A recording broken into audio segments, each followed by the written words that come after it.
My family, आप लोग कैसे हैं? उम्मीद करते होंगे अच्छे हैं, क्या सोचते हैं मस्त हैं, हम भी अच्छे हैं। और हम लोग जा रहे हैं नावा गाँव डिंडोली ना।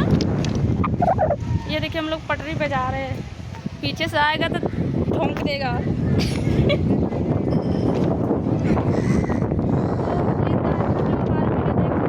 लाइक कमेंट शेयर कीजिएगा, ढेर सारा प्यार दीजिएगा। और जिसको जिसको चलना है नावा गाँव डिंडोली कमेंट करके बताइएगा।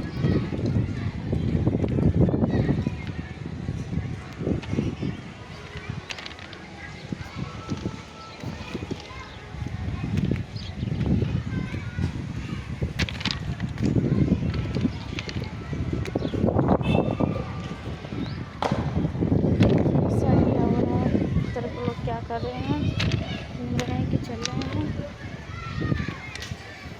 तो फिलहाल हम लोग कुछ बता रहे हैं, कुछ बाकी है।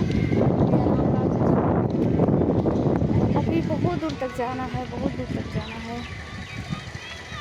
तो गाइस हमारे वीडियो को लाइक में शेयर कीजिएगा, ढेर सारा प्यार दीजिएगा। मिलेंगे अगले वीडियो में। Bye bye.